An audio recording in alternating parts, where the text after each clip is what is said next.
So walk me through your resume. Oh, God. All right, so you start at the top of the page with my most recent experience, because there's dates, right? There's dates on the page. So you start at the top, and then as you work your way down, the jobs get further and further chronologically into the past. I'm sorry, if we were in the same room, I'd hold your hand for you. Well, that was a little unnecessary. But anyway, tell me about yourself. Well, as you can see, my name is David. My friends call me Dave, so I assume you'll be calling me David. I like to spend money on things I don't need. So one of the things I do need is, a fucking job. I also have no pants on right now, partly because it's more comfortable, but mostly because it makes me feel in control of this interview. I don't know why. That was an interesting answer. Well, these are very uninteresting questions, so one of us has to bear the burden of keeping us both awake here, huh? All right. So how did you hear about this position? Yeah, I actually overheard a bunch of people at the bar talking about it.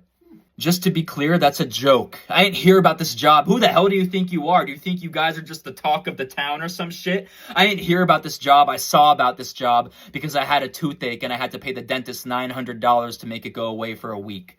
But it's back, and his name is Jerry. Well, that was a little harsh.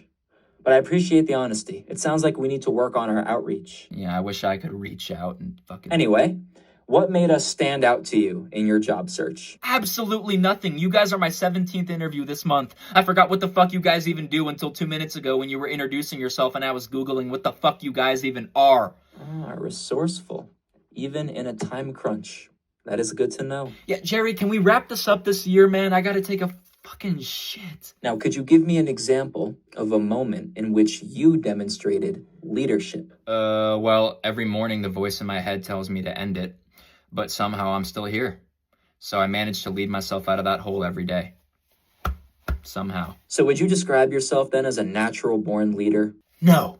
I am 100% a follower. If I were a leader, I wouldn't be begging you guys to hire me and show me the way. Lots of room for growth. And final question. Where do you see yourself 5 years from now? Honestly, right here. Doing this exact same thing, but somehow with even more pain in my heart and less hair on my head. Well, David, your transparency, your refreshing sense of humor, and your clear commitment to telling the truth has just earned you the job. Congratulations. How does it feel? Horrible.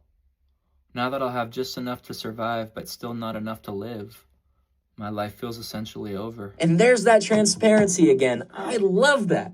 We are really looking forward to having more of that around in the office. So I'll see you 7 a.m. Monday. All right? Don't forget to bring a smile.